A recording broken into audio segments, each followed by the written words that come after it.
ഈ മൂന്ന് മതങ്ങളും മനുഷ്യർക്ക് കൊടുക്കുന്നത് എന്താണ്? പോസിറ്റിവിറ്റിയാണ്. എന്ന് പറഞ്ഞാൽ വിശ്വാസമാണ്.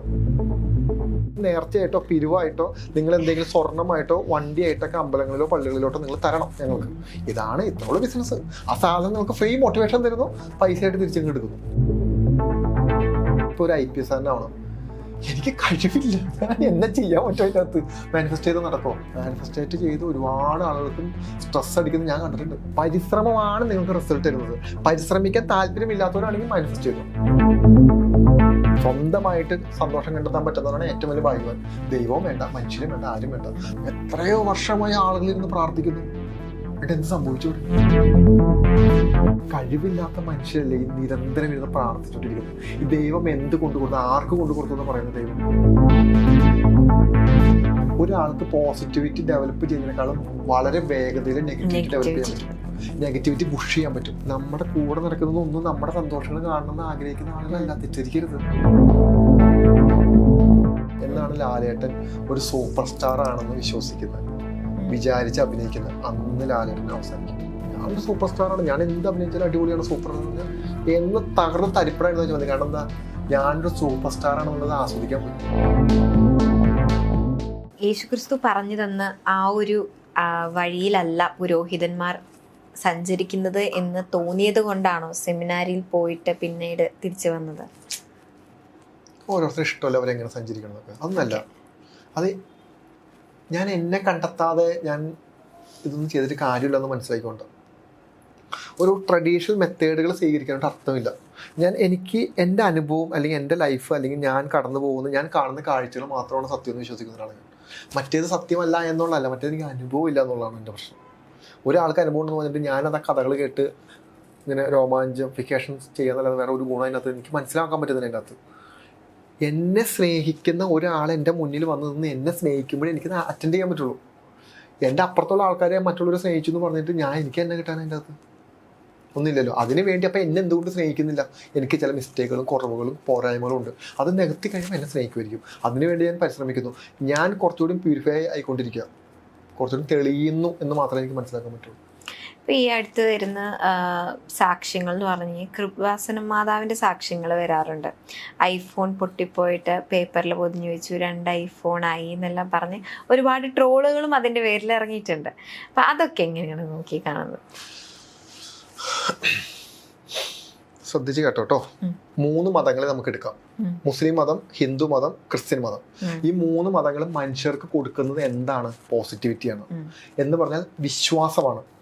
അതിൻ്റെ അകത്ത് നമുക്ക് എന്ത് ചെയ്യുന്നു? ദൈവം എന്ന് പറയുന്ന ഒരു സങ്കല്പം അവിടെ വെച്ചിട്ട് ഈ ദൈവം നിങ്ങൾക്ക് തരും, നിങ്ങൾ ദൈവത്തോട് പ്രാർത്ഥിച്ചു എന്ന് പറയുന്ന വിശ്വാസമാണ്. അപ്പോൾ നമ്മൾ ദൈവത്തോട് നിന്ന് പ്രാർത്ഥിച്ചുകൊണ്ടിരിക്കുമ്പോൾ, പ്രാർത്ഥന എന്ന് പറയുന്നത് നിരന്തരമായി നമ്മൾ ചെയ്തുകൊണ്ടിരിക്കുമ്പോൾ നമ്മുടെ ന്യൂറോൺസ് ആക്ടിവേറ്റ് ആവാൻ തുടങ്ങും. നമ്മുടെ ബ്രെയിൻ്റെ അകത്ത് ന്യൂറോൺസ് ആക്ടിവേറ്റ് ആകുമ്പോൾ അത് എനർജി പ്രൊഡ്യൂസ് ചെയ്യാൻ തുടങ്ങും.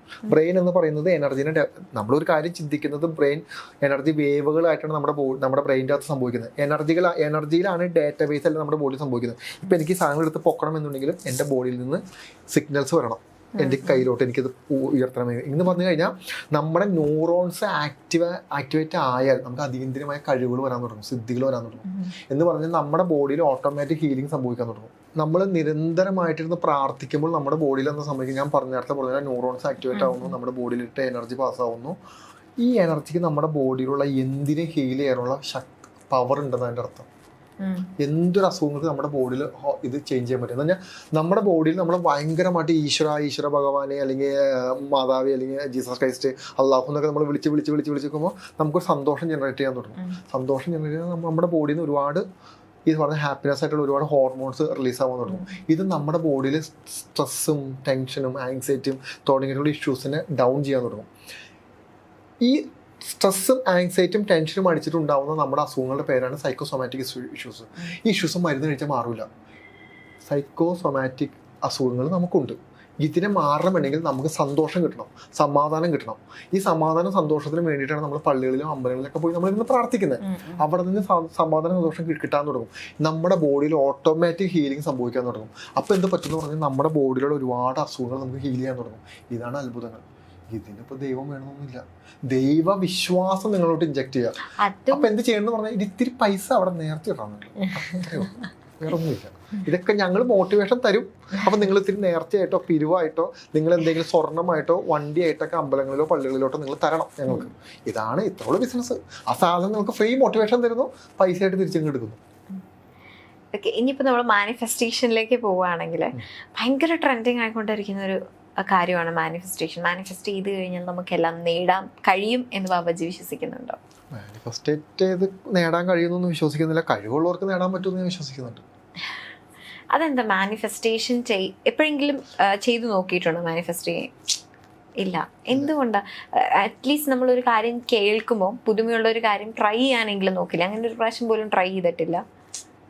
എനിക്ക് കഴിവില്ലാത്ത കാര്യത്തെപ്പറ്റി ഞാൻ എന്നെ മാനിഫെസ്റ്റേറ്റ് ചെയ്യുന്നത്. എനിക്കിപ്പോൾ ഒരു IPS ആവണം, എനിക്ക് കഴിവില്ല. ഞാൻ എന്താ ചെയ്യാൻ പറ്റുമോ അതിനകത്ത്? മാനിഫെസ്റ്റ് ചെയ്ത് നടക്കുമോ എനിക്ക് കഴിവില്ലെങ്കിൽ? നിങ്ങൾ ഒന്നെങ്കിൽ മാനിഫെസ്റ്റോയിൽ പൂർണ്ണമായിട്ട് വിശ്വസിക്കണം. അല്ലെങ്കിൽ നിങ്ങൾക്ക് ഇങ്ങനെയല്ല. നമ്മുടെ അഭിരുചികൾ എന്താണോ, നമ്മുടെ താല്പര്യങ്ങൾ എന്താണോ, നമ്മുടെ സ്കില്ല് എന്താണോ, നമ്മൾ അതിനെ കണ്ടെത്തുക.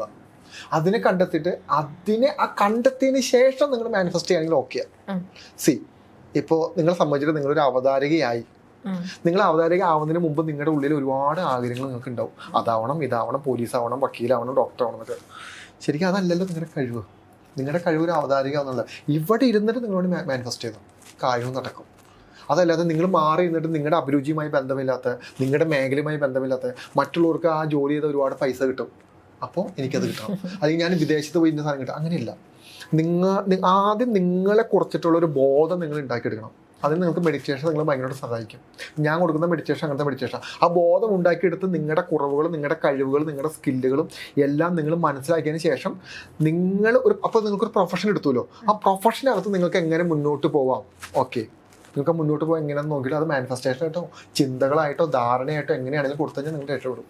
മാനിഫെസ്റ്റേറ്റ് ചെയ്ത് ഒരുപാട് ആളുകൾക്കും സ്ട്രെസ് അടിക്കുന്നത് ഞാൻ കണ്ടിട്ടുണ്ട്. എൻ്റെ അടുത്ത് ഒരുപാട് കൺസൾട്ടേഷൻ വരാറുണ്ട്. മാനിഫെസ്റ്റ് ചെയ്ത് ഇല്ല, ഞാൻ വിശ്വസിക്കുന്നില്ല. എൻ്റെ അകത്ത് നിങ്ങൾ എന്തിനാണോ പരിശ്രമിക്കുന്നത് അത് സംഭവിക്കും. പരിശ്രമമാണ് നിങ്ങൾക്ക് റിസൾട്ട് തരുന്നത്. പരിശ്രമിക്കാൻ താല്പര്യമില്ലാത്തവരാണെങ്കിൽ മാനിഫെസ്റ്റ് ചെയ്തോ. നിങ്ങൾക്ക് കഷ്ടപ്പെടാൻ തയ്യാറല്ല, അതിരാവിലെ എഴുന്നേക്കാൻ തയ്യാറല്ല, പഠിക്കാൻ തയ്യാറല്ല, നിങ്ങൾക്ക് ശാരീരികമായിട്ട് പ്രവർത്തനം ചെയ്യാൻ തയ്യാറല്ല, നിങ്ങൾക്ക് അതിനുവേണ്ടി സ്ട്രഗിൾ ചെയ്യാൻ തയ്യാറല്ല, നിങ്ങളുടെ സുഖങ്ങൾക്ക് സന്തോഷങ്ങൾക്കും വേണ്ടി നിങ്ങൾക്ക് സമയം മാറ്റി വയ്ക്കാൻ പറ്റില്ല, എന്ത് ചെയ്യാൻ പറ്റും? മോനെ, ആരാണോ കഷ്ടപ്പെടുന്നത് അവൻ്റെ കൂടെ സക്സസ് ഉണ്ട്. അതിനെന്തിനു മാനിഫെസ്റ്റേഷൻ എന്തിനാ? അതിൻ്റെ ആവശ്യമില്ല. എന്നാലും ചിലപ്പം എന്തെങ്കിലും ഒരു കാരണവശാൽ കിട്ടാതെ പോകുന്നത് കിട്ടിയാൽ കഴിവില്ലാത്തോണ്ട് കിട്ടിയില്ല അല്ലേ? റിയാലിറ്റി അല്ലേ മാനിഫെസ്റ്റേഷൻ? ഒരു വിശ്വാസമല്ലേ? എന്തിനാ മാനിഫെസ്റ്റ് ചെയ്യുന്നത്? നമുക്ക് പറ്റുന്ന ജോലികൾ ചെയ്താൽ പോലെ. നമ്മൾ മറ്റുള്ളവരെ പോലെ ആവാൻ ശ്രമിക്കുന്നതും നമ്മൾ എന്താണ് ഏറ്റവും ഉയർന്ന പോലെ ആകാൻ ശ്രമിക്കുന്നതിന് പകരം ഒരു ജോലി, ഒരു നല്ല ജോലി അത് നമ്മുടെ കഴിവിനനുസരിച്ച് കണ്ടെത്തിയ പോലെ. അത് നമ്മൾ മനസ്സിലാക്കേണ്ട. നമ്മളെ കുറിച്ച് മനസ്സിലാക്കാതെ നമ്മൾ മാനിഫെസ്റ്റ് ചെയ്തിട്ട് എന്താ കാര്യം? ഒന്ന് ആലോചിച്ച് നോക്കി. എത്രയോ ആൾക്കാർ അങ്ങനെ ചെയ്ത് നിൽക്കുന്നത്, എന്ത് ഇഷ്യൂസ് വരുന്നത്. ശരി, നമ്മളൊരു കാര്യം നിരന്തരം ആഗ്രഹിക്കുമ്പോൾ നമുക്ക് എന്ത് സംഭവിക്കും? അപ്പോൾ മാനിഫെസ്റ്റേഷൻ എന്ന് പറഞ്ഞാൽ എന്താണ്? നമ്മളൊരു കാര്യത്തെ ആഗ്രഹിക്കുന്നുള്ളൂ. നമ്മളെ കാര്യം നിരന്തരം നമ്മുടെ ബ്രെയിനിലിട്ട് ആഗ്രഹിക്കുമ്പോൾ നമ്മുടെ ബ്രെയിൻ എന്ത് ചെയ്യും? ആ കാര്യങ്ങൾ ചെയ്യാൻ വേണ്ടിയിട്ടുള്ള താല്പര്യം നമ്മുടെ ഉള്ളിൽ ജനിക്കാൻ തുടങ്ങും. അത് ജനിച്ചു കഴിയുമ്പോൾ നമ്മൾ ആ കാര്യങ്ങൾ ചെയ്യാൻ തുടങ്ങും. ഇതല്ലേ പൊതുവെ സംഭവിക്കുന്നത്. അല്ല മാനിഫെസ്റ്റേഷൻ പവർ എന്നാണെന്ന് ഞാൻ വിശ്വസിക്കുന്നില്ല. നമ്മുടെ ശരീരത്തിൽ എന്താണോ നമ്മളിപ്പോൾ ഒരാൾ ചിന്തിക്കുക എനിക്കൊരു മോഡലായിട്ട് മാറണം, എനിക്ക് വലിയൊരു മോഡലാവണമെന്ന് ആഗ്രഹിച്ചാൽ ആ പെൺകുട്ടി അടുത്ത ആൾ പോലും ചെയ്യുന്നത് ഡയറ്റ് എടുക്കാൻ തുടങ്ങും, ശരീരത്തെ കൺട്രോൾ ചെയ്യാൻ തുടങ്ങും, സ്കിന്നിനെ മാനേജ് ചെയ്യാൻ തുടങ്ങും, ഹെയർ നോക്കാൻ തുടങ്ങും, മറ്റുള്ളവരോട് സംസാരിക്കുന്നതും ആ അത്തരത്തിലുള്ള വീഡിയോസും ഫോട്ടോസും എല്ലാം കാണാൻ തുടങ്ങും, അതുപോലെ ഇമിറ്റേറ്റ് ചെയ്യാൻ തുടങ്ങും. ഇതല്ലേ ശരിക്കും സംഭവിക്കുന്നത്. ഇവിടെ എഫേർട്ടല്ലേ ഏറ്റവും കൂടുതൽ, അല്ലേ? നല്ലൊരു കാര്യമാണ്. പക്ഷെ നിങ്ങൾ കഴിവില്ലാത്ത കാര്യങ്ങളെ പറ്റിയിട്ട് ആലോചിച്ചിട്ട്, നിങ്ങൾക്ക് എടുത്താൽ പൊങ്ങാത്ത കാര്യത്തെ പറ്റി ആലോചിച്ചിട്ട് കഷ്ടപ്പെടാൻ തയ്യാറല്ലെങ്കിൽ നിങ്ങളിത് ചെയ്യണ്ട. ഇനി ഇത് മാനിഫെസ്റ്റ് അല്ല, നിങ്ങൾ എന്തും കാര്യമില്ല. അല്ല മോനെ, അങ്ങനെയില്ല. നമുക്ക് ലോകത്ത് എന്തും നേടാൻ പറ്റും. അങ്ങനെ ഒരു കൊക്കൊന്നും ഇല്ല, മനസ്സിലാവുന്നില്ല? എന്തും നേടാൻ പറ്റും. കഷ്ടപ്പെടണം. ഹാർഡ് വർക്ക് ഭയങ്കരമാണ്. നിങ്ങൾ റിസൾട്ടിനെ പറ്റി ചിന്തിക്കരുത്. നമ്മളിപ്പോൾ എന്താ ചെയ്യുന്നത്? നമ്മൾ അതായത് ഞാൻ നന്നായി പഠിക്കുന്നു, ഞാൻ നന്നായി കാര്യങ്ങൾ ചെയ്യുന്നു, എന്നിട്ട് നമ്മൾ എന്ത് ചെയ്യും? ബൈ പ്രോഡക്റ്റ് മെറ്റീരിയലിനെ പറ്റി നമ്മൾ ചിന്തിക്കാൻ തുടങ്ങും. എന്താണ് ബൈ പ്രോഡക്റ്റ് മെറ്റീരിയൽ? ഞാൻ എൻട്രൻസ് എഴുതി, ഞാനിപ്പോൾ പഠിക്കുന്നു, ഞാനിപ്പോൾ എൻട്രൻസിന് പോയി ചേരുന്നു, ഞാൻ PSC എഴുതുന്നു, PSC എഴുതിയിട്ട് ഞാനൊരു ജോലി കിട്ടുന്നു. ഞാൻ ജോലി കിട്ടിക്കഴിഞ്ഞിട്ടുള്ള ബൈ പ്രോഡക്റ്റ് ഉണ്ടല്ലോ, പണം, വലിയൊരു ആൾക്കാരെല്ലാം എന്നെ ബഹുമാനിക്കുന്നു, എനിക്ക് കുറേ കാര്യങ്ങളൊക്കെ ചെയ്യാൻ പറ്റും. ഈ ബൈ പ്രോഡക്റ്റ് സാധനത്തിന് വേണ്ടിയിട്ടാണ് നമ്മളിത് ചെയ്യുന്നത്. പ്രൊഫഷണൽ സക്സസ് ആവില്ല. നിങ്ങൾ സക്സസ്ഫുൾ ആയിട്ട് നിങ്ങളുടെ ലൈഫിനെ കൊണ്ടുപോയാൽ മാത്രം മതി. ബൈ പ്രോഡക്റ്റ് ആയിട്ട് കിട്ടുന്ന പണവും ഈ പറയുന്ന എല്ലാ കാര്യങ്ങളും നിങ്ങളുടെ തേടി തനിയെ വരും. നിങ്ങൾ പണത്തെ തേടിയിട്ടും നിങ്ങൾ ഈ പ്രശംസ തേടി ജീവിക്കരുത്. അത് ജീവിച്ചു കഴിഞ്ഞാൽ നിങ്ങൾക്ക് പ്രൊഫഷണലി ഒരു കാരണവശാലും ഉയരാൻ പറ്റില്ല. പണവും ബാക്കി എല്ലാ കാര്യങ്ങളും ബൈ പ്രോഡക്റ്റാണ്. അത് ബൈ പ്രോഡക്റ്റ് ആയിട്ട് വരട്ടെ. നിങ്ങളുടെ സ്വഭാവം നല്ലതാണെങ്കിൽ നിങ്ങളുടെ കൂടെ ആളുകൾ ഉണ്ടാവും. നിങ്ങളുടെ സ്വഭാവം നല്ലതാണെങ്കിൽ നിങ്ങൾ ആളുകൾ സ്നേഹിക്കും. നിങ്ങളുടെ സ്വഭാവം മോശമാണെങ്കിൽ അത് ആളുകളുടെ പ്രശ്നമല്ല, നമ്മുടെ പ്രശ്നം. നമ്മുടെ കൂടെ ആരും ഉണ്ടാവില്ല. എന്ത് ചെയ്യാൻ പറ്റും അതിനകത്ത്? അപ്പോൾ മാനിഫെസ്റ്റേഷൻ നല്ലതാണ്, എനിക്കതിനകത്ത് പരാതിയൊന്നുമില്ല. നമ്മുടെ കഴിവിനനുസരിച്ചിട്ട് മനസ്സിലാക്കിയാൽ മതി എന്നുള്ളതാണ് ഞാൻ വിചാരിക്കുന്നത്. പിന്നെ ഒന്നുമില്ല, നമ്മൾ കുറച്ച് സ്പിരിച്വലായി ഇരുന്നാൽ മാത്രം മതി. അപ്പോൾ നമുക്ക് മനസ്സിലാക്കാൻ പറ്റും. നമ്മളെ കുറച്ച് ബോധമില്ലാത്തതുകൊണ്ട് എന്തോ ഒരു കുഞ്ഞുങ്ങളാ, അതായത് അവർക്ക് നഴ്സിംഗ് എടുക്കാൻ ഒരു താല്പര്യം ഉണ്ടാവില്ല.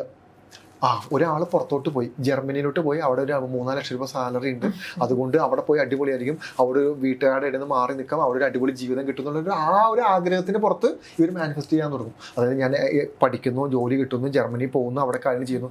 എന്താണ് ലക്ഷ്യം? ലക്ഷ്യം എന്ന് പറയുന്നത് ഏറ്റവും സുഖകരമായ ജീവിതം, ശമ്പളമായിരിക്കും എന്നത് ലക്ഷ്യം. അപ്പോഴും അവിടെ പ്രൊഫഷൻ എന്ത് പറ്റും? കുറച്ച് നാൾ കഴിഞ്ഞാൽ പ്രൊഫഷണൽ ഡിപ്രഷൻ നമുക്ക് അടിക്കൂലേ? താല്പര്യമില്ലാത്തൊരു ജോലിയല്ലേ ചെയ്തുകൊണ്ടിരിക്കുന്നത്. എത്രയോ ആൾക്കാരെ വിദേശ രാജ്യത്ത് പോയി കഷ്ടപ്പെട്ട് പണിയെടുക്കുന്നത്. ഇവരെല്ലാവരും മാനിഫെസ്റ്റ് ചെയ്ത് പോയ ആൾക്കാരെന്ന് ആലോചിക്കണം ഓരോ രാജ്യങ്ങളിലും. എന്നിട്ട് അവിടെ ചെന്നിട്ട് ഡിപ്രഷനാണ് അല്ലേ? അവർക്ക് പറ്റുന്നില്ല, മാനേജ് ചെയ്യാൻ പറ്റുന്നില്ല, കൾച്ചർ മാനേജ് ചെയ്യാൻ പറ്റുന്നില്ല, അവിടുത്തെ കഷ്ടപ്പാട് മാനേജ് ചെയ്യാൻ പറ്റുന്നില്ല. എന്ത് ചെയ്യാൻ പറ്റും? നമുക്ക് പറ്റാവുന്ന കാര്യങ്ങൾ എടുത്ത് പോകുന്നതായിരിക്കും ഏറ്റവും ബെറ്റർ. ഞാനത് അങ്ങനെ പറ്റിയ ഒരുപാട് മനുഷ്യരെ എനിക്കറിയാം, അതുകൊണ്ട് അങ്ങനെ പറയുന്നു. ഇപ്പം നമ്മൾ കേൾക്കുന്ന ഒരു കാര്യമാണ് 11-11 എന്നുള്ളൊരു ടൈം കണ്ടാല്, അല്ലെങ്കിൽ ടേബിളിന്റെ അടിയിലിരുന്ന് ന്യൂ ഇയറിന്റെ സമയത്ത് ഇത് ഭയങ്കര വൈറലായിരുന്നു. ഒരു ടേബിളിന്റെ അടിയിലിരുന്ന് 12 മുന്തിരി കഴിച്ചാൽ ആ 12 മാസത്തെ ആഗ്രഹങ്ങൾ ഓരോന്നോരോന്നായി നടക്കുമെന്നാണ് വിശ്വസിക്കപ്പെടുന്നത്. അതിനെ എങ്ങനെ നോക്കി കാണുന്നു? ഏഞ്ചൽസ് ടൈമിനെ പറ്റിയിട്ടല്ലേ പറയുന്നത്? ഇതൊരു ബ്രെയിനിന്റെ മെക്കാനിസത്തെ പറ്റി അറിയില്ലാത്ത ആളുകൾ ഇരുന്ന് പറഞ്ഞുകൊണ്ടിരിക്കുന്ന പ്രോസസ്സാണ് ഈ ഏഞ്ചൽ ടൈം എന്നൊക്കെ പറയുന്നത്. എപ്പോഫീനിയ എന്ന് പറയും. എപ്പോഫീനിയ മീൻസ് എന്ന് പറഞ്ഞു കഴിഞ്ഞാൽ ഒരു സർവൈവൽ മെക്കാനിസം നമ്മുടെ ബ്രെയിൻ ഓൾറെഡി ഉണ്ട് എന്ന് പറഞ്ഞു കഴിഞ്ഞാൽ, ഇപ്പോൾ ഞാൻ എൻ്റെ ഒരു ഫോൺ എടുക്കുന്നു, ഫോൺ എടുത്തിട്ട് മറ്റുള്ളവർ പറഞ്ഞേക്കാം 11-11 കണ്ടാൽ നിങ്ങളുടെ യൂണിവേഴ്സ് നിങ്ങളോട് എന്തോ പറയാൻ വേണ്ടി വന്ന്, ജനിച്ച നാളെ മുതൽ ഈ സമയം വരെ 11-11 കണ്ടുകൊണ്ടിരിക്കണ യൂണിവേഴ്സ് ഇവരോടൊന്നും ഇതുവരെ പറഞ്ഞിട്ടില്ല, മനസ്സിലാവുന്നുണ്ടോ എന്ന് പറഞ്ഞു കഴിഞ്ഞാൽ എപ്പോഫീനിയ എന്ന് പറഞ്ഞു കഴിഞ്ഞാൽ നമ്മുടെ ബ്രെയിന് നമ്മളൊരു പാറ്റേൺ കൊടുക്കാം എന്ന് പറഞ്ഞു കഴിഞ്ഞാൽ ഈ സാധനം കണ്ടാൽ അടിപൊളിയായിരിക്കും. അപ്പൊ ബ്രെയിൻ പിന്നെയും ആ കാര്യങ്ങൾ കാണാൻ വേണ്ടി ആഗ്രഹിക്കും. 11-11 നിങ്ങൾ എല്ലാ ടൈമും കാണുന്ന ആളുകളല്ലേ? 11-11 മാത്രമാണോ നമ്മുടെ ജീവിതത്തിൽ കാണുന്നത്? അല്ല, നമ്മൾ നോട്ട് ചെയ്യുന്നത് 11-11 മാത്രമേ ഉള്ളൂ. നമ്മളെപ്പോൾ ആരാണ് രാവിലെ തൊട്ട് രാത്രി വരെ കിടക്കുന്നത് നമ്മൾ സമയം നോക്കിക്കൊണ്ടിരിക്കുക. പക്ഷെ നമ്മുടെ ബ്രെയിൻ പിക്ക് ചെയ്യുന്നത് 11-11 മാത്രമാണുള്ളൂ. ഇതുപോലെ തന്നെ ചില മനുഷ്യർ എപ്പോൾ പുറത്തോട്ട് ഇറങ്ങിയാലും ചിലപ്പോൾ മൈനേനെ കാണും. ചില ആളുകൾ മൈനേനെ കണ്ടാൽ ഭയങ്കര സന്തോഷം തോന്നിക്കഴിഞ്ഞാൽ പിന്നെ നമ്മൾ മൈനേനെ കാണാൻ തുടങ്ങും. ഇനി ഇപ്പോൾ ഞാനൊരു ചോദ്യം ചോദിക്കാം, ഏറ്റവും കൂടുതൽ നക്ഷത്രമുള്ള ആകാശമാണോ നക്ഷത്രം ഇല്ലാത്ത ആകാശമാണോ കണ്ടിട്ടുള്ളത്? നക്ഷത്രം ഇല്ലാത്ത ആകാശം നമ്മൾ കണ്ടിട്ടുണ്ട്, പക്ഷെ നമ്മുടെ ബ്രെയിൻ അത് പിക്ക് ചെയ്തിട്ടില്ല. ഇപ്പോൾ ചന്ദ്രനുള്ള ആകാശമാണ് ഇല്ലാത്ത ആകാശം എന്ന് പറഞ്ഞാൽ ചന്ദ്രനുള്ള ആകാശം നമ്മൾ ചാടിക്കറി പറയുള്ളൂ. എന്ന് വെച്ചാൽ ചന്ദ്രൻ ഇല്ലാത്ത ആകാശം നമ്മൾ കണ്ടിട്ടില്ല എന്നുള്ള. ചന്ദ്രനുള്ള ആകാശമാണ് നമുക്ക് ഇഷ്ടം. അത് കാണുമ്പോൾ നമുക്ക് എന്തോ സന്തോഷം കിട്ടുന്നു. ആ സന്തോഷം കിട്ടുന്നതിന് നമ്മൾ ബ്രെയിൻ പിക്ക് ചെയ്യുന്നു. മനസ്സിലാവുന്നുണ്ടോ? ഇതൊരു സർവൈവൽ മെക്കാനിസമാണ് ബ്രെയിൻ്റെ, അത് ഒന്നുമില്ല. പക്ഷെ ഞാൻ പറയുന്നതെന്ന് പറഞ്ഞാൽ നല്ല കാര്യമാണ്. കാരണം എന്താ, 11-11 പോസിറ്റീവായിട്ട് ചിന്തിക്കുമല്ലോ ഒരു മനുഷ്യൻ, ബാക്കി മുഴുവനും നെഗറ്റീവായിരിക്കും ചിലപ്പോൾ. ആ സമയത്ത് ആ ഒരു മിനിറ്റ് ചിന്തിക്കും, ആ 1 മിനിറ്റ് പോസിറ്റീവായിട്ട് ഇരിക്കും. ഇത് തന്നെയാണ് എല്ലാ മതങ്ങളും ചെയ്യുന്നത്. നിങ്ങളൊന്ന് പോസിറ്റീവായിട്ട് ഇരിക്കുക. നിങ്ങൾക്ക് പോസിറ്റീവായിട്ട് ഇരിക്കാൻ നിങ്ങൾക്ക് ചുറ്റും ആരും ഇല്ലെങ്കിൽ നിങ്ങൾ ദൈവത്തിനെ കൂട്ടുപിടിച്ചോ. ഇനി ദൈവത്തിനെ കൂട്ടുപിടിക്കാനല്ല, സ്വന്തമായിട്ട് സന്തോഷം കണ്ടെത്താൻ പറ്റുന്നതാണ് ഏറ്റവും വലിയ ഭാഗ്യവാൻ. ദൈവവും വേണ്ട, മനുഷ്യരും വേണ്ട, ആരും വേണ്ട. നമ്മുടെ ഉള്ളിലുള്ള നമ്മുടെ കഴിവും നമ്മുടെ ബോധവും നമ്മുടെ സ്കില്ലും നമ്മുടെ എല്ലാം കൊണ്ട് നമ്മൾ സന്തോഷിക്കുന്നു. ഇതാണ് എൻ്റെ ഈശ്വരൻ തന്നത്. ഹാപ്പി അല്ലേ? അതിന് തന്നെ എൻ്റെ പ്രശ്നമില്ലത്. ഇതെല്ലാം പ്രശ്നമില്ല. നമ്മൾ എന്തിനാണ് ഒരു ചട്ടക്കൂട്ടിനകത്ത് കൊണ്ടിട്ടിട്ട് അവിടെ കടന്ന് വളർന്നാൽ മതി എന്ന് പറഞ്ഞതിനാ? ഇനി പൈസ മുടക്കില്ലാത്ത കാര്യമാണോ? അല്ല, എല്ലാത്തിനും പൈസ മുടക്കുന്നുണ്ട്. അത് പറഞ്ഞ് അംഗീകരിക്കും, അത് പറഞ്ഞ് അംഗീകരിക്കില്ല. എല്ലാവരും ബ്രെയിൻ വാഷ് ചെയ്തിട്ടേക്കാം ഇതിൻ്റെ അകത്ത്. എന്നിട്ട് എന്താ, എത്രയോ വർഷമായി ആളുകളിരുന്ന് പ്രാർത്ഥിക്കുന്നു. എന്നിട്ട് എന്ത് സംഭവിച്ചോടെ? കഷ്ടപ്പെട്ടവന് മാത്രം റിസൾട്ട് ഉണ്ട്, അല്ലാത്തവന് ഇപ്പോഴും പ്രാർത്ഥിച്ചുകൊണ്ടേയിരിക്കുക. മരണം വരെ പ്രാർത്ഥിച്ചുകൊണ്ടിരിക്കുക. പ്രാർത്ഥിച്ച് കയ്യിൽ തഴമ്പ് വന്നിട്ടുണ്ടാവും, കൊണ്ടെത്തിച്ച് ഇല്ലേ, മുട്ടിൽ തഴമ്പ് വന്നിട്ടുണ്ടാവും, നെറ്റിൽ തഴമ്പ് വന്ന ആൾക്കാർ, ഉരുകിപ്പോയ മനുഷ്യർ, ഈ പ്രാർത്ഥിക്കുന്ന സമയം കൊണ്ട് ഞാൻ വളരെ സിമ്പിൾ ലോജിക്ക് ചോദിക്കാം.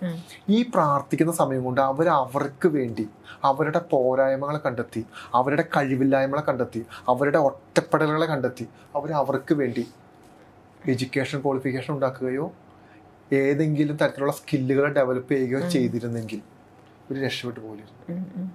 സിമ്പിളായിട്ട് ഞാൻ ചോദിക്കാം. ഈ പള്ളിയിലും ഈ അമ്പലത്തിലും ഈ എല്ലായിടത്തും പോയിരിക്കുന്ന ഈ മനുഷ്യരെ സമയം അവർക്ക് വേണ്ടി ചെലവാക്കിയിരുന്നെങ്കിൽ അവരിന്ന് ആരായനെ?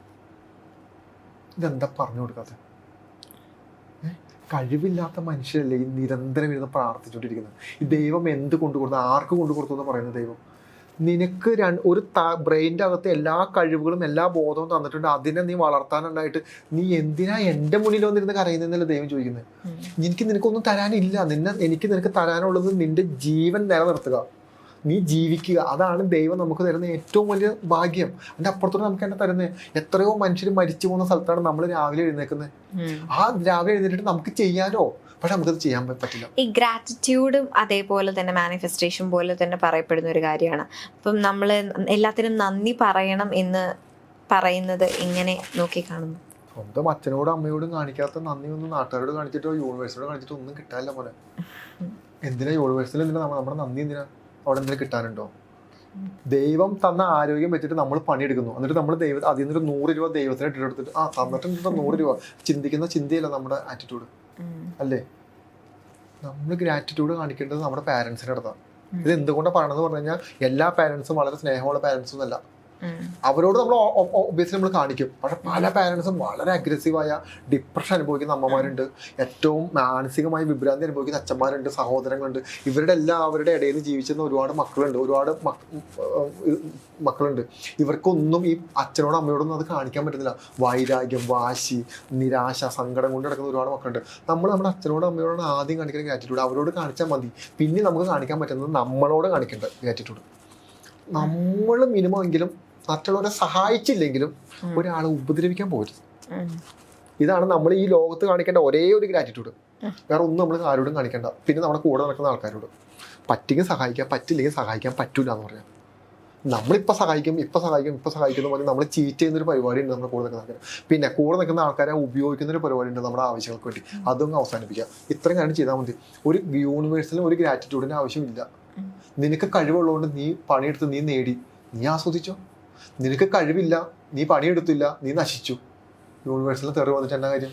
നീ കഴിവുണ്ട്, നീ പണിയെടുത്ത് നേടി, നീ ഒരു കാര്യം യൂണിവേഴ്സിൽ നന്ദി പറയുന്നത് കാര്യമുണ്ട്? അതിൻ്റെ അകത്ത് ഒന്നുമില്ല. അൾട്ടിമേറ്റ് നമ്മുടെ ബോധവും നമ്മുടെ കഴിവും നമ്മുടെ സ്കില്ലോ അതിനാണല്ലോ നമ്മുടെ ബ്രെയിൻ്റെ എത്ര ശതമാനം ഉപയോഗിക്കുന്നുണ്ട്? കുറച്ച് ശതമാനം മാത്രം നമ്മുടെ ബ്രെയിൻ്റെ നമ്മൾ ഉപയോഗിക്കുന്നുള്ളൂ. ബാക്കിയുള്ള നമ്മളെന്ത് ഉപയോഗിക്കാത്ത? ബാക്കിയുള്ള അവിടെ ഇട്ടാക്കാൻ നമുക്ക് സൗകര്യമില്ല, സമയമില്ല നമുക്ക്. അതുകൊണ്ട് ഗ്രാറ്റിറ്റ്യൂഡ് നല്ലതാണ്, പ്രശ്നമൊന്നുമില്ല. പക്ഷേ അത് കാണിക്കേണ്ടവരോട് കാണിക്കണം ആദ്യം. അതല്ലാതെ പോയിട്ട് കാണിച്ചിട്ട് കാര്യമില്ല എന്നാണ് ഞാൻ വിശ്വസിക്കുന്നത്. കർമ്മ ഈസ് റിയൽ എന്ന് തോന്നുന്നുണ്ടോ? യെസ്. എന്താണ് കർമ്മം എന്ന് ആദ്യം നമ്മൾ പഠിക്കണം. കാർമിക് എനർജി എന്താണെന്ന് മനസ്സിലാക്കണം. ഒന്നാമത്തെ ഇപ്പോൾ വളരെ സമാധാനമായിട്ട് വരുന്ന ആനെ ഞാൻ വെറുതെ നോക്കി ഇൻസൾട്ട് ചെയ്യാം, കളിയാക്കാം. എന്താ, എനിക്കൊരു അസൂയാണെന്ന് വിചാരിച്ചു. ആൻ്റെ പ്രൊഫഷണലായിട്ട് എനിക്കൊരു അസൂയ. ആനിനെ തകർക്കാൻ വേണ്ടി ഞാൻ ശ്രമിച്ചുകൊണ്ടിരിക്കുക. സൗന്ദര്യബോധം അല്ലെങ്കിൽ കഴിവില്ലായ്മ, കുറ്റങ്ങൾ പറഞ്ഞുകൊണ്ടേയിരിക്കുക. കുറച്ച് നാൾ കഴിയുമ്പോൾ അതിനെ സംബന്ധിച്ചിട്ട് ഭയങ്കര ദുഃഖവും സങ്കടവും കോൺഫിഡൻസ് ഇല്ലായ്മയും സംഭവിക്കാൻ തുടങ്ങും. പറഞ്ഞത് ശരിയാണോ? ബ്രെയിൻ്റെ പ്രശ്നം. ഒരു കാര്യം കേട്ടാൽ നമ്മൾ റിജക്റ്റ് ചെയ്യും. അതിൻ്റെ കോൺഫിഡൻസ് 10 വട്ടം കേട്ടാലും റിജക്റ്റ് ചെയ്യും. 11ാമത്തെ വട്ടം പറയുന്നത് ശരിയാണോ എന്ന് നമ്മളൊന്ന് ചിന്തിക്കും. അവിടെ മുതൽ നമുക്ക് അപകടം വരാൻ തുടങ്ങും. ശരിയാണോ, ഇവരെന്തോ പറയുന്നുണ്ടല്ലോ, ശരിയാണോ നമ്മൾ പതുക്കെ ഡിപ്രഷനിൽ പോകുന്നു. അപ്പോൾ ആനെ സംഭവിക്കും, പറഞ്ഞത് ഞാനാ. അടുത്ത ദിവസം മുതൽ ആന എന്നെ പറ്റി ചിന്തിക്കാൻ തുടങ്ങും. എൻ്റെ മുഖം ഓർക്കാൻ തുടങ്ങും. അവൻ അങ്ങനെ പറഞ്ഞില്ല, അവൻ ഇങ്ങനെ പറഞ്ഞില്ലേ. അപ്പം എന്ത് സംഭവിക്കും? നമ്മുടെ ഒരു പ്രത്യേകത എന്താണെന്ന് പറഞ്ഞു കഴിഞ്ഞാൽ നമ്മുടെ നെറ്റിയുടെ മധ്യഭാഗത്തു നിന്ന് നമ്മൾ ആരെയാണോ നമ്മളൊരു കാര്യം ചിന്തിക്കുന്നത്, ആ ചിന്തിക്കുന്ന ബോഡിയിലോട്ട് നമുക്ക് എനർജി പാസ് ചെയ്യാൻ പറ്റും. ചിന്തിച്ചാൽ മാത്രം മതി. ചിന്തിച്ചാൽ ചിന്തകൾ എന്ത് സംഭവിക്കും? ബ്രെയിനിൽ എനർജി വേവുകൾ ഡെവലപ്പ് ആവാൻ തുടങ്ങും. ആ എനർജി നമുക്ക് ശരീരത്തിൽ നിന്ന് പുറത്തോട്ട് ഈ സെയിം മെക്കാനിസം ആണോ നമ്മുടെ കണ്ണ് വെക്കുക എന്ന് പറയുന്നത്? ഈവിളായി, അത് മറ്റൊരു. അപ്പോൾ അങ്ങനെ നമ്മൾ ഒരാളെ പറ്റി നമ്മൾ ചിന്തിച്ചുകൊണ്ടിരുന്ന എന്ത് പറ്റും? ആ ബോഡിയിൽ ഇപ്പം ഞാനാണ് ആനെ വേദനിപ്പിച്ചിട്ടുണ്ടെങ്കിൽ എൻ്റെ ബോഡിയിൽ ഓറ ഡൗൺ ആവാൻ തുടങ്ങും. ഡൗൺ ആവാന്ന് പറഞ്ഞു കഴിഞ്ഞാൽ ഇത്രയേ ഉള്ളൂ. രാവിലെ എഴുന്നേൽക്കുമ്പോൾ നമുക്ക് തോന്നാം ഭയങ്കര ഒരു പോസിറ്റിവിറ്റി നല്ലൊരു ഊർജ്ജം നമ്മുടെ ശരീരത്തിൽ. ഭക്ഷണം കഴിച്ചിട്ടില്ല, വേറെ ഒന്നും ചെയ്തിട്ടില്ല കേട്ടോ നമ്മൾ. ഒരു നോർമൽ ഊർജ്ജം. പോസിറ്റീവായ ഊർജ്ജത്തിൻ്റെ പ്രത്യേകത എന്താണെന്ന് പറഞ്ഞാൽ അതിൽ പോസിറ്റീവായ ഇൻഫർമേഷൻസ് അടങ്ങിയിട്ടുണ്ട്. അതായത് നമ്മൾ വർക്ക് ചെയ്യണം, നമുക്ക് ഉയർന്ന നിലയിലോട്ട് പോകണം, നമുക്ക് പൈസ വേണം, നമുക്ക് നല്ല ബന്ധങ്ങൾ വേണം തുടങ്ങിയിട്ടുള്ള പോസിറ്റീവായ ഇൻഫർമേഷൻസ് ആയിരിക്കും ഈ ഊർജ്ജത്തിൻ്റെ ബൈ പ്രോഡക്റ്റ് എന്ന് പറയുന്നത്. അപ്പം നമ്മൾ വർക്ക് ചെയ്യാൻ തുടങ്ങും. ചിലപ്പോൾ രാവിലെ നിൽക്കുമ്പോൾ നമ്മൾ ഭയങ്കര നെഗറ്റീവാകും, ഇന്ന് ജോലിക്ക് പോകണോ, ഇന്ന് അത് ചെയ്യേണ്ട, ഇത് ചെയ്യണം, സ്ട്രെസ്സാവും, ടെൻഷനാവും. അപ്പോൾ അത് നെഗറ്റീവായ എനർജിയുടെ പ്രസൻസാണ് നമ്മുടെ ബോഡിയിൽ സംഭവിക്കുന്നത്. ഈ പോസിറ്റീവായ ഊർജ്ജം എന്ന് പറയുന്നത് ഒരുപാട് എന്നെ പറ്റിയിട്ട് ചിന്തിക്കുകയോ നെഗറ്റിവിറ്റി ആയിട്ട് പറയുകയോ ചെയ്ത് കഴിഞ്ഞാൽ എൻ്റെ ബോഡിയിലെ ഓറ നഷ്ടപ്പെടാൻ തുടങ്ങും. ഇതിൻ്റെ മറ്റൊരു വെർഷനാണ് ശാപം എന്ന് വിളിക്കുന്നത്. ശപിക്കാന്ന് കേട്ടിട്ടുണ്ടോ? ഇതിൻ്റെ ഒരു ഉദാഹരണം വേണമെങ്കിൽ മറ്റൊരു ഉദാഹരണം പറഞ്ഞത് എന്താണെന്ന്. ഈ ആദിവാസികൾ മരം വെട്ടാതെ അതിന് ചുറ്റും നിന്ന് ചീത്ത വിളിക്കുന്നത് കേട്ടിട്ടുണ്ടോ? ഒരു മരം അവർക്ക് വെട്ടിക്കളയാൻ പറ്റില്ല. അതിൻ്റെ നടുക്ക് നിന്നിട്ട് ഇവരിങ്ങനെ ഇതിനെ ചീത്ത പറഞ്ഞുകൊണ്ടേയിരിക്കും, നെഗറ്റിവിറ്റി പറഞ്ഞുകൊണ്ടിരിക്കും. കുറച്ച് നാൾ കഴിഞ്ഞാൽ മരം കരിഞ്ഞു പോകും, ഉണങ്ങിപ്പോവും. അങ്ങനെ ഒരു തിയറി ഉണ്ട്. വേറെ ഒന്നുകൊണ്ടില്ല, അത്രയും ആളുകളുടെ നെഗറ്റിവിറ്റി മരത്തിനെ ബാധിക്കാം. ഇത് തന്നെ നമുക്ക് ചെടികളോടും. ഒരു ചെടി എടുത്ത് വെച്ചിട്ട് കുറ്റം പറഞ്ഞു നോക്കും, ഒരു 100 വട്ടം കുറ്റം പറഞ്ഞുകൊണ്ടേയിരിക്കും, ആ ചെടി കരിഞ്ഞു പോകും. നമ്മുടെ ബോഡിയിലുള്ള നെഗറ്റീവ് എനർജി മറ്റൊരു വസ്തുവിലോട്ട് പോകുന്നുണ്ടെന്ന് അർത്ഥം. ഇത് തന്നെയാണ് ശാപം എന്ന് പറയുന്നത്.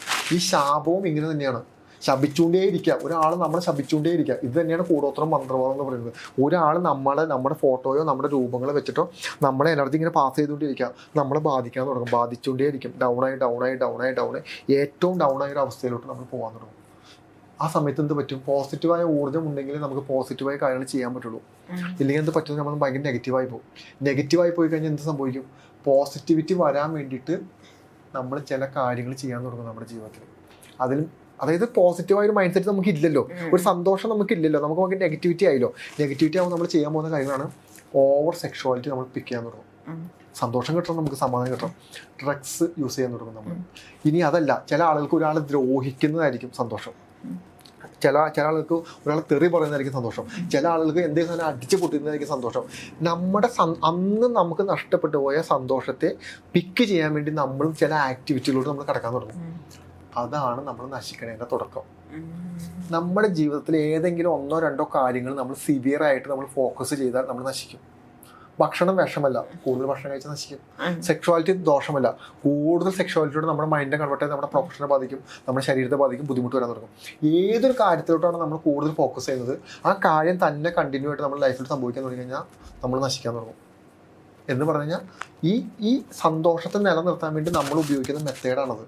ആക്ച്വലി വളരെ ഫ്രീ ആയിട്ട് കിട്ടിക്കൊണ്ടിരുന്ന ഊർജ്ജമാണ് ആ ഊർജ്ജം നമുക്കില്ല. ആ ഊർജ്ജത്തെ പിക്ക് ചെയ്യാൻ വേണ്ടി നമ്മളെന്താ ജനറലായിട്ട് ചിന്തിക്കുന്നത്, ഇങ്ങനെ കാര്യങ്ങളെല്ലാം ചെയ്താൽ നമ്മൾ അടിപൊളിയാണെന്ന് ചിന്തിക്കും. അപ്പോൾ എന്ന് പറഞ്ഞു കഴിഞ്ഞാൽ എനർജി വേരിയേഷൻ സംഭവിക്കും. ഇത് തന്നെയാണ് ഈവളൈസ്. മനസ്സിലാക്കേണ്ട കാര്യം എന്താണെന്ന് പറഞ്ഞാൽ, ഒരു കാരണവശാലും നമ്മുടെ സന്തോഷങ്ങൾ നമ്മുടെ മാത്രം, ഇതിനെ എക്സ്പ്ലോർ ചെയ്യേണ്ട ആവശ്യമില്ല. നമ്മൾ എന്തിനാണ് അത് സോഷ്യൽ മീഡിയയിൽ എടുത്തിരുന്നത്? സോഷ്യൽ മീഡിയയിലാവട്ടെ വേറെ എവിടെയാവട്ടെ, ഞാൻ ഹാപ്പിയാണ്, ഞാൻ കുറച്ചുകൂടി സെറ്റപ്പാണ്, എനിക്കിങ്ങനെയൊക്കെ സന്തോഷിക്കാൻ എൻ്റെ കൂടെ ഇത്തരം ഫ്രണ്ട്സൊക്കെ ഉണ്ട്. ഇതല്ലേ ശരിക്കും നമ്മൾ സന്തോഷം എക്സ്പ്ലോർ ചെയ്യുന്നതുകൊണ്ട് നമ്മൾ ഉദ്ദേശിക്കുന്നത്. ഞാൻ പറയുന്ന ഒരു 10 കൂട്ടുകാരെ വിളിച്ചിട്ട് പാർട്ടി നടത്താനെ പറ്റിയിട്ടല്ല പറയുന്നത്. അത് നമ്മൾ ചെയ്യണം. ഇത് നമ്മൾ മറ്റുള്ളവരെ കാണിക്കുമല്ലോ. ഈ മറ്റുള്ളവരെ കാണിക്കുന്നത് മുഴുവനും നമ്മൾ ഞാൻ നിങ്ങൾ ഉദ്ദേശിക്കുന്ന പോലെ അത്ര ഡൗൺ ആയിട്ടിരിക്കുന്ന ഒരാളല്ല. വീട്ടുകാർ കാണട്ടെ, നാട്ടുകാർ കാണട്ടെ, എല്ലാവരും കാണട്ടെ, ഞാൻ കുറച്ചൊരു സെറ്റപ്പാണെന്ന് കാണിക്കാനല്ലേ. ശരിക്കും എന്ത് സംഭവിക്കാൻ പോകണമെന്നാണ് നമ്മുടെ ജീവിതത്തിൽ? ഈ പറയുന്ന ബന്ധങ്ങൾ മുഴുവനും ഒന്നൊന്നായി നമുക്ക് ഇല്ലാണ്ടായി തുടങ്ങും.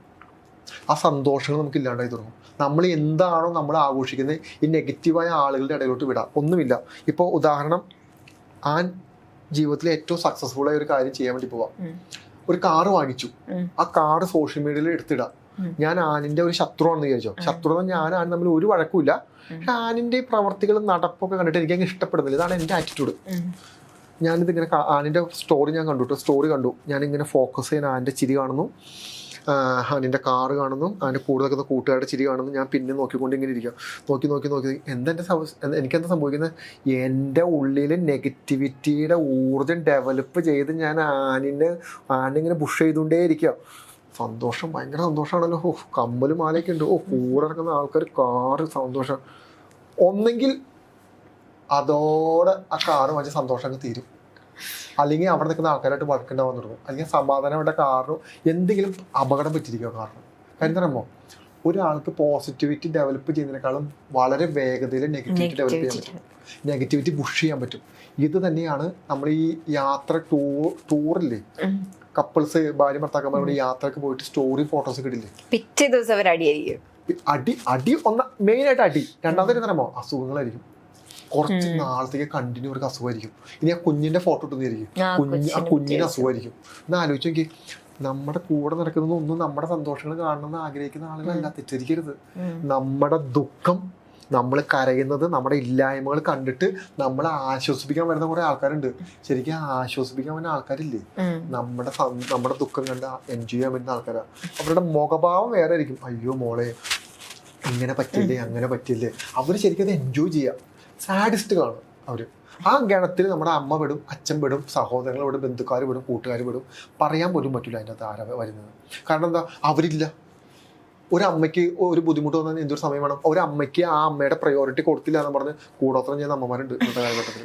പ്രയോറിറ്റി കൊടുത്തില്ല എന്ന് പറഞ്ഞ് വന്ന് കയറുന്ന പെൺകുട്ടിക്കാണ് മകൻ പ്രയോറിറ്റി കൊടുത്തത്. എന്ത് ചെയ്തു, തകർത്ത് തരിപ്പടാക്കി. എൻ്റെ മകനെ ഞാനാണ് പഠിപ്പിച്ച് വലുതാക്കി വിദ്യാഭ്യാസം കൊടുത്തത്. അതുകൊണ്ട് എൻ്റെ മകൻ ഞാൻ പറഞ്ഞു കേൾക്കണം. ടോക്സിക് അമ്മമാരിലോട്ട് കൺവെർട്ട് ആകുമ്പോണ്ടാവുന്ന അപകടമാണ് ഈ പറയുന്നത്.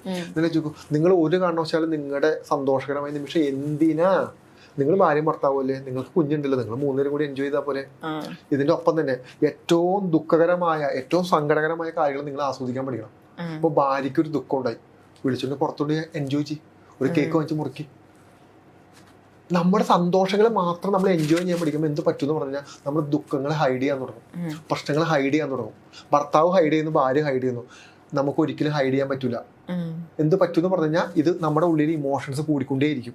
ടെൻഷനാവും, ആങ്സൈറ്റി ആവും, ഉറക്കില്ലായ്മ വരും, ബുദ്ധിമുട്ട് വരാൻ തുടങ്ങും. നാളെ ഒരിക്കലും ചെറിയൊരു വിഷയത്തിന് രണ്ടുപേരും നമ്മൾ പൊട്ടിത്തെറിയുണ്ടാവും. മനസ്സിലാവുന്നത്? ഈ പൊട്ടിത്തെറിയുന്ന അവസാനം ഡിവോഴ്സിലോട്ട് പോയി എത്തും, തമ്മിത്തല്ലിലോട്ട് എത്തും, ഒച്ചപ്പാടിലോട്ട് എത്തും. ഇതാണ് പൊതുവെ സംഭവിക്കുള്ളൂ. പറഞ്ഞത് എന്താണെന്ന് പറഞ്ഞാൽ, സന്തോഷകരമായ നിമിഷങ്ങൾ ഇടാതിരിക്കുക, നിങ്ങളെങ്ങനെ നോക്കിക്കൊണ്ടിരിക്കുക, നിങ്ങളുടെ വളർച്ചകൾ, നിങ്ങളുടെ പ്രശ്നങ്ങളെല്ലാം വളർച്ചുകൊണ്ടിരിക്കുക. നിങ്ങളൊരു പോയിന്റ് എത്തുമ്പോൾ നിങ്ങൾ സക്സസ് ആവും. സക്സസ് ആവുന്നത് മറ്റു വഴികളിലൂടെ അവർ അറിഞ്ഞോളും. നിങ്ങളായിട്ട് ഇത് കാണിക്കണ്ട. കാരണം എന്താ, നമ്മളായിട്ട് കാണിക്കുമ്പോൾ ഒരു മോനെ ഇത്രയേ ഉള്ളൂ. അതായത് ഇപ്പം നമ്മൾ പ്രാർത്ഥിക്കുന്ന ഒരാളെന്ന് വിചാരിക്കാം. നമ്മൾ എല്ലാ ദിവസവും പോയി ഭഗവാനോട് പ്രാർത്ഥിച്ച്, ഇപ്പോൾ അതിനെ സംബന്ധിച്ചിട്ട് നല്ലൊരു ഇൻ്റർവ്യൂ, ആ ഇൻ്റർവ്യൂ സക്സസ് ആവണം, കാര്യങ്ങളൊക്കെ ചെയ്യണം. ആ ഇൻ്റർവ്യൂ സക്സസ് ആവാൻ വേണ്ടി പ്രാർത്ഥിച്ച് ഒരു എനർജി നമ്മൾ ഡെവലപ്പ് ചെയ്തു, ഒരു പോസിറ്റിവിറ്റി, ഒരു കോൺഫിഡൻസ് ഡെവലപ്പ് ചെയ്ത് നമ്മൾ നിൽക്കാം. ഈ നിൽക്കുന്ന സമയത്ത് നമ്മൾ ഈ സാധനം സ്റ്റോറി ഫോട്ടോസൊക്കെ എടുത്തിട്ടു. ഒരാളല്ലേ, ഒരുപാട് പേരാണ് നമുക്ക് ചുറ്റുമുള്ള. ഇവരെല്ലാവരും ഞാൻ നേരത്തെ പറഞ്ഞ മെക്കാനിസം ഉപയോഗിച്ചിട്ട് നമ്മളെ കുറിച്ച് ചിന്തിക്കാൻ, നെഗറ്റിവിറ്റി സംഭവിക്കാൻ തുടങ്ങും. എന്ത് പറ്റുമെന്ന് പറഞ്ഞാൽ നമ്മൾ ഡൗൺ ആയി പോകും. ഇതെങ്ങനെയാണ് മനസ്സിലാക്കേണ്ടതെന്ന് പറഞ്ഞു കഴിഞ്ഞാൽ, നിങ്ങൾക്ക് അനാവശ്യമായിട്ട് സന്തോഷിക്കാൻ നിൽക്കുന്ന സമയത്ത് തലവേദന, നിങ്ങളുടെ നെറ്റിയുടെ മധ്യഭാഗത്ത് വൈബ്രേഷൻ, നിങ്ങൾക്ക് നട്ടലിൻ്റെ പുറകിൽ വേദന, രാവിലെ എഴുന്നേൽക്കുമ്പോൾ നിങ്ങൾക്ക് ഭയങ്കര ഒരു കുഴപ്പമില്ല കേട്ടോ. രാത്രി സുഖകരമായി കിടന്നാൽ രാവിലെ എഴുന്നേൽക്കുമ്പോൾ നിങ്ങൾക്ക് ഭയങ്കര ക്ഷീണം, നിങ്ങൾക്കൊരു താല്പര്യമില്ലായ്മ, നിങ്ങൾ അതുവരെ ഏറ്റവും ഇഷ്ടപ്പെട്ട ചെയ്യാൻ നിന്ന കാര്യങ്ങളൊന്നും ചെയ്യാനുള്ള താല്പര്യമില്ലായ്മ, ഇത്തരത്തിലുള്ള സിംറ്റംസ് നിങ്ങൾക്ക് കാണിച്ചു കഴിഞ്ഞാൽ നിങ്ങൾ മനസ്സിലാക്കേണ്ടത് നിങ്ങൾക്ക് നെഗറ്റീവ് എനർജി വേരിയേഷൻ സംഭവിച്ചു. അത് അപ്പൊ എങ്ങനെ നമുക്ക് ഓവർകം ചെയ്യാൻ പറ്റുക? ഒന്നുമില്ല, നമുക്ക് സ്പിരിച്വൽ പാത്തിലൂടെ ഒന്നുമില്ല. അത് വന്നതിനെ തന്നെ നമ്മുടെ കോൺഫിഡൻസിനാണ് ഡൗൺ ചെയ്യുന്നത്. ഒന്നെങ്കിൽ ഒറ്റ കാര്യമുള്ളൂ, അടുത്ത നിമിഷത്തിൽ നിങ്ങൾ കോൺഫിഡൻസ് ഉയർത്തുക. Simple mechanism. ഇനി ചില ആളുകൾക്ക് ഒരു ഒബ്ജക്റ്റ് ഇല്ലാതെ കോൺഫിഡൻസിന് ഉയർത്താൻ പറ്റില്ല. അവരെന്ത് ചെയ്യണമെന്ന് പറഞ്ഞാൽ അമ്പലങ്ങളിലോ പള്ളികളിലോ പോയി ദൈവസങ്കല്പത്തിൽ നിന്നിട്ട് ആ സങ്കല്പത്തെ കൂടെ നിർത്തി കോൺഫിഡൻസ് ഉയർത്തുക. ഒന്നുമില്ല, മെഴുകുതിരി കത്തിക്കുകയോ അല്ലെങ്കിൽ പുഷ്പാഞ്ജലി ചെയ്യുകയോ അല്ലെങ്കിൽ മറ്റൊരു കർമ്മങ്ങൾ ചെയ്യുമ്പോൾ ഞാൻ മെഴുകുതിരി കത്തിച്ചു, എനിക്കൊരു പോസിറ്റിവിറ്റി കിട്ടി. നമ്മുടെ തോന്നലാണല്ലോ ശരിക്കും, അത് നമ്മുടെ ധാരണയാണത്, നമുക്കത് സംഭവിച്ചു. അപ്പം നമുക്കൊരു ആ ഒരു പോസിറ്റിവിറ്റി ഓതായി ഭഗവാൻ നോക്കിക്കോളും, അല്ലെങ്കിൽ ഈശോ നോക്കിക്കോളും, അല്ലെങ്കിൽ പുണ്യാളം നോക്കിക്കോളും എന്നുള്ളൊരു ചിന്തയിലോട്ട് നമ്മൾ കൺവെർട്ട് ആവാം. അപ്പം നമുക്കത് മാറിക്കിട്ടും. അൾട്ടിമേറ്റ് നമ്മുടെ കോൺഫിഡൻസിനെയും നമ്മുടെ വിശ്വാസത്തിനെയും നമ്മുടെ കഴിവുകളെയും നമുക്ക് മറ്റൊരു ഒബ്ജക്റ്റ് ഉപയോഗിച്ചിട്ട് ഉയർത്തിക്കൊണ്ടുവരുന്നതാണ് സ്പിരിച്വാലിറ്റി. ഒരിക്കലും ദൈവത്തിന്റെ പണിയാണോ ഞാൻ അറിവ് അങ്ങനെ, ദൈവത്തിന്റെ പണിയാണോ എനിക്ക് വല്ല ഭാര്യനെ കിട്ടേണ്ടത്, ദൈവത്തിന്റെ പണിയാണോ നമുക്ക് വല്ല ബന്ധങ്ങൾ വേണ്ടത്? ഒന്നുമല്ലല്ലോ. ദൈവത്തിന് തന്നെ ആവശ്യം, നമുക്കിതൊക്കെ കിട്ടേണ്ടത്. ഇത് നമ്മുടെ ആവശ്യമല്ലേ? ഈ യൂണിവേഴ്സലി ഡേറ്റകൾ മുഴുവനും ഉണ്ട്. ഇതിനെല്ലാം പിക്ക് ചെയ്ത് വാങ്ങിക്കുക എന്ന് പറഞ്ഞാൽ എൻ്റെ മാത്രം ഉത്തരവാദിത്വം. നമ്മൾ അതിന് നന്നായിട്ട് ഡെഡിക്കേറ്റ് ചെയ്യാം. നമ്മുടെ വിജയങ്ങൾ ആഘോഷിക്കാതിരിക്കും, അത്രേ ഉള്ളൂ. അത് ആഘോഷിക്കേണ്ട ഒന്നല്ല. കാരണം എന്താണെന്ന് പറഞ്ഞു കഴിഞ്ഞാൽ നമ്മൾ ഒരു വിജയത്തെ ആഘോഷിക്കാൻ വേണ്ടി നിന്ന് കഴിഞ്ഞാൽ അടുത്ത വിജയത്തിലോട്ടുള്ള നമ്മുടെ മുന്നോട്ടുള്ള പോക്കിനെ അത് കയറി ബാധിക്കും. ഒന്നുമില്ല, വിജയം അവസാനിക്കുന്നില്ല. അത് ഇനി നമുക്ക് ഒരുപാട് മുന്നോട്ട് പോകാനുണ്ട്. ഒരെണ്ണം നടന്നു കഴിഞ്ഞാൽ എന്ത് പറ്റും, നമ്മളൊരു വിജയം ആഘോഷിക്കുമ്പോൾ നമ്മൾക്ക് ഒരുപാട് നമ്മൾ ഭയങ്കര അടിപൊളിയാണ്, നമ്മൾ ഒരു സെറ്റപ്പാണ്, നമുക്ക് ഒരു കഴിവാണെന്നുള്ള ഒരു സാധനം നമുക്ക് തരുന്നത് ആക്ച്വലി നെഗറ്റിവിറ്റിയാണ്. നമ്മുടെ യാത്ര തുടങ്ങിയിട്ടുള്ളൂ. ഇതൊന്നുമല്ല വിജയം. അൾട്ടിമേറ്റ് നമ്മളിതെല്ലാം ഓർത്ത് നമ്മളൊന്ന് സന്തോഷിച്ചിരിക്കണം. ഇതാണ് സാധനം. എന്ത് പറ്റുമെന്ന് പറഞ്ഞാൽ മറ്റൊരു ഉദാഹരണം പറഞ്ഞുതരാം ഇതിന്. എന്നാണോ മോഹൻലാൽ, ഞാൻ എപ്പോഴും പറഞ്ഞ ഉദാഹരണമാണ്, എന്നാണ് ലാലേട്ടൻ ഒരു സൂപ്പർ സ്റ്റാർ ആണെന്ന് വിശ്വസിക്കുന്നത്, വിചാരിച്ച് അഭിനയിക്കുന്നത്, അന്ന് ലാലേട്ടൻ അവസാനിക്കും. എന്നാണോ ലാലേട്ടൻ ഒരു സിനിമാ നടനാണെന്നും ഞാൻ അഭിനയിക്കുന്നത് ആദ്യമായിട്ട് അഭിനയിക്കുന്ന ഒരാളാണെന്നും അതിനകത്ത് ഡെഡിക്കേഷൻ ഇട്ട് കൊടുക്കുന്നത്, അന്നാണ് ആ സിനിമ സക്സസ് ആവുള്ളൂ. ഞാനൊരു സൂപ്പർ സ്റ്റാറാണ്, ഞാൻ എന്ത് അഭിനയിച്ചാലും അടിപൊളിയാണ്, സൂപ്പർ എന്ന് പറഞ്ഞാൽ എന്ന് തകർന്ന് തരിപ്പടായിരുന്നു ചോദിച്ചത്. കാരണം എന്താ, ഞാനൊരു സൂപ്പർ സ്റ്റാർ ആണെന്നുള്ളത് ആസ്വദിക്കാൻ പോയി, എൻജോയ് ചെയ്യാൻ പോയി. മനസ്സിലാവുന്നുണ്ടോ? അതെന്റെ കടമ മാത്രമോ, അതെന്റെ ജോലി മാത്രമോ. അതിൽ ചിലപ്പോൾ തെറ്റുകൾ പറ്റും. ഞാനൊരു സൂപ്പർ സ്റ്റാറാണ്, അല്ലെങ്കിൽ തെറ്റുകൾ പറ്റാം, മിസ്റ്റേക്കുകൾ പറ്റാം. ആ സിനിമ ചിലപ്പോൾ പരാജയപ്പെടാം, ആ സിനിമ ചിലപ്പോൾ വിജയിക്കാം, വിജയം വരും, തോൽവി വരും. ഈ ഒരു തോന്നലുണ്ടല്ലോ നമ്മുടെ ബോധത്തിൽ. മറ്റേത് അങ്ങനെയില്ല. ഞാൻ സൂപ്പർ സ്റ്റാറാ, എനിക്ക് തോൽവിയില്ല, എനിക്ക് ജയമില്ല, എൻ്റെ കൂടെ ലക്ഷക്കണക്കിന് ഫോളോവേഴ്സ് ഉണ്ട്. ഈ ചിന്തയിൽ ലാലേട്ടൻ ഇന്ന് നമുക്ക് കാണുന്ന ലാലേട്ടൻ നമുക്ക് കാണാൻ പറ്റില്ല. മനസ്സിലാവും ഞാൻ പറഞ്ഞത്? സക്സസ് എൻഡിങ് ഒരു സാധനമല്ല. ഒരിക്കലും നിങ്ങൾ എൻജോയ് ചെയ്യാൻ പോകരുത്, നിങ്ങൾ സക്സസിനെ ആസ്വദിക്കാൻ പോകരുത്. നിങ്ങൾ പ്രവർത്തിച്ചുകൊണ്ടേയിരിക്കുക, പോയിക്കൊണ്ടേയിരിക്കുക. പൈസ സമ്പാദിച്ച, എപ്പോഴും പണം എന്ന് പറഞ്ഞൊരു ഒരു മെറ്റീരിയൽ ഉണ്ടല്ലോ, അത് ഒരിക്കൽ നിങ്ങളെ തേടി വരും. തേടി വരുന്ന സമയത്ത് നിങ്ങൾ വിശ്രമിക്കാൻ പാടില്ല. നമ്മൾ എന്ത് ചെയ്തരമോ, തേടി വന്നൊരു 6 മാസം എനിക്ക് കുറച്ച് പൈസ നമ്മുടെ കയ്യിൽ വന്നു, പിന്നെ ഇനി വിശ്രമമാണ്. കാരണം എന്താ, കുറേ വർഷം നമ്മുടെ കയ്യിൽ പണം ഉണ്ടായിരുന്നില്ല, അന്ന് നമ്മൾ കഷ്ടപ്പെട്ടു. പണം തേടി വരുന്ന യൂണിവേഴ്സിൽ നിങ്ങൾക്ക് തരുന്നൊരു ഗിഫ്റ്റാണ്. പിന്നെ നിങ്ങൾ വിശ്രമിക്കാനേ പാടില്ല, നിങ്ങൾ ഉറങ്ങാനേ പാടില്ല. നിങ്ങൾ ഉണർന്നിരുന്ന് നിങ്ങൾ കഷ്ടപ്പെട്ട് സ്ട്രഗിൾ ചെയ്ത് നിങ്ങൾ വലിയ സംഭവം അല്ല എന്നുള്ളൊരു തോന്നൽ വന്ന് നിങ്ങൾ മുന്നോട്ട് പോകണം. ഉറപ്പായിട്ട് സക്സസ് ആയിരിക്കും. ഇതിനെ എൻജോയ് ചെയ്യുന്ന ആൾക്കാർ മുഴുവനും തകർന്ന് തരിപ്പണമായിട്ടുണ്ട്. അല്ലെങ്കിൽ ഡ്രഗ്സ് അല്ലെങ്കിൽ സെക്സ് അല്ലെങ്കിൽ മറ്റെന്തെങ്കിലും അവസ്ഥയിലോട്ട് ഇവർ കൺവേർട്ട് ആയി.